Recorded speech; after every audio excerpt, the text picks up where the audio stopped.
Welcome to simple life daily learning. ನಾನು ಇವತ್ತು special ಆಗಿ ಬೀಟ್ರೂಟ್ ಹಲ್ವಾ ಮಾಡ್ತಾ ಇದ್ದೀನಿ. ಬನ್ನಿ ಹೇಗೆ ಮಾಡೋದು ಅಂತ ನೋಡೋಣ. ನಾನು ಇಲ್ಲಿ ಮೀಡಿಯಂ ಸೈಜ್ 2 ಬೀಟ್ರೂಟ್ ನೋಡಿದ್ದೀನಿ.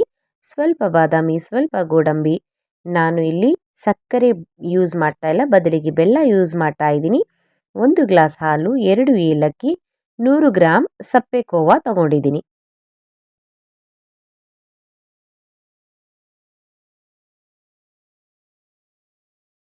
ಮೊದಲಿಗೆ ಗ್ಯಾಸ್ ಫ್ಲೇಮ್ ಆನ್ ಮಾಡಿ ಕಡಾಯಿ ಇಡ್ತಾ ಇದ್ದೀನಿ. ತುರಿದಿರುವ ಬೀಟ್ರೂಟ್ ಹಾಕೊಳ್ತಾ ಇದ್ದೀನಿ.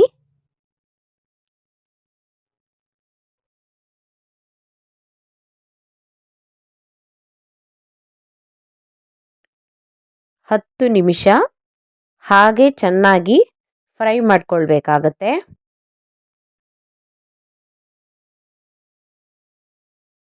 ಮುಚ್ಚಳವನ್ನು ಮುಚ್ಚಿ ಬೇಯಿಸ್ತಾ ಮತ್ತೆ ಅವಾಗವಾಗ ಅದನ್ನು ತಿರುಗಿಸ್ತಾ ನಾವು ಫ್ರೈ ಮಾಡ್ಕೊಳ್ಬೇಕಾಗತ್ತೆ.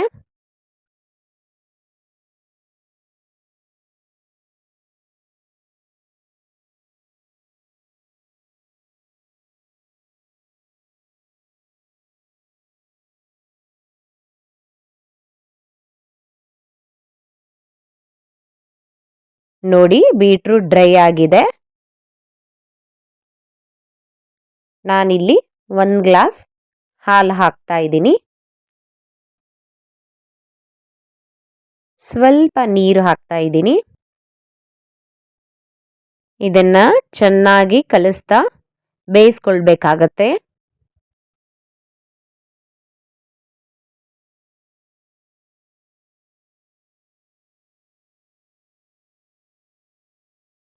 ಮುಚ್ಚಳವನ್ನು ಮುಚ್ಚಿ 10 ನಿಮಿಷ ಬೇಯಿಸ್ಬೇಕಾಗತ್ತೆ. ಅವಾಗವಾಗ ಕಲಿಸ್ತಾ ಬೇಯಿಸ್ಬೇಕಾಗತ್ತೆ.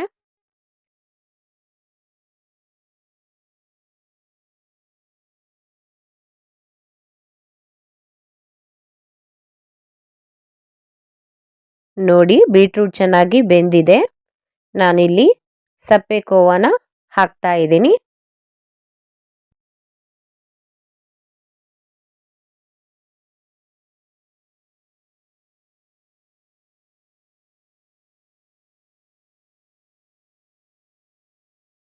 ಚೆನ್ನಾಗಿ ಕಲಿಸ್ಕೊಳ್ಬೇಕಾಗತ್ತೆ.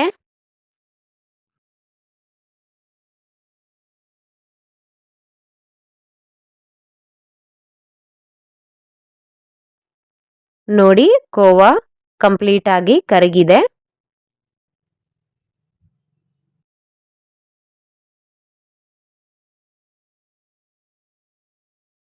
ನಾನು ಇಲ್ಲಿ ರುಚಿಗೆ ತಕ್ಕಷ್ಟು ಬೆಲ್ಲ ಹಾಕ್ತಾ ಇದ್ದೀನಿ. ಸಕ್ಕರೆ ಬೇಕು ಅನ್ನೋರಿಗೆ ಸಕ್ಕರೆ ಕೂಡ ಯೂಸ್ ಮಾಡ್ಕೊಳ್ಬಹುದು. ಬೆಲ್ಲ ಕರಗೋವರೆಗೂ ಚೆನ್ನಾಗಿ ಕಲಿಸ್ಬೇಕಾಗತ್ತೆ.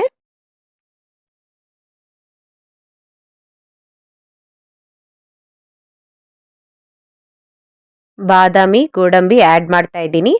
ನಾನು ಇದನ್ನು ರೋಸ್ಟ್ ಮಾಡಿಲ್ಲ, ಹುರಿದಿಲ್ಲ, ಹಾಗೆ ಹಸಿದೆ ಹಾಕ್ತಾ ಇದ್ದೀನಿ.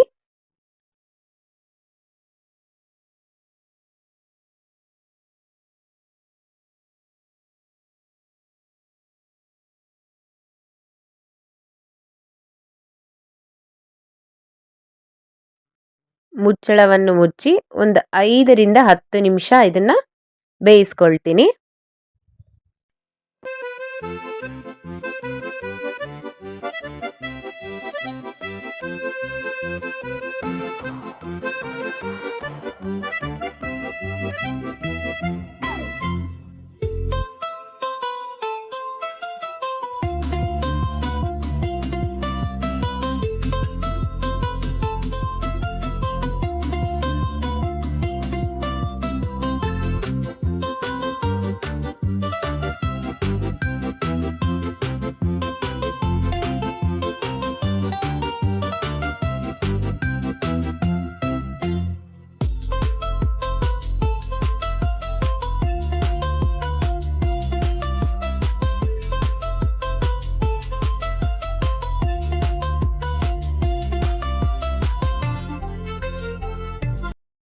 ಲಾಸ್ಟಲ್ಲಿ ನಾನು ಒಂದು ಅರ್ಧ ಚಮಚ ತುಪ್ಪ ಸೇರಿಸ್ತಾ ಇದ್ದೀನಿ.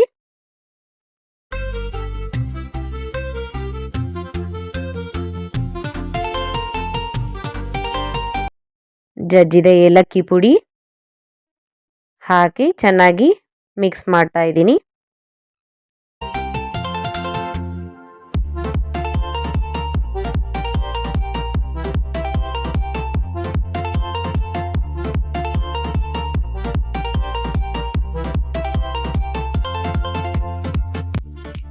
ಇದಾಗಿದೆ, ಗ್ಯಾಸ್ ಫ್ಲೇಮ್ ಆಫ್ ಮಾಡ್ಕೊಳ್ಳೋಣ. Beetroot halwa ready to heat.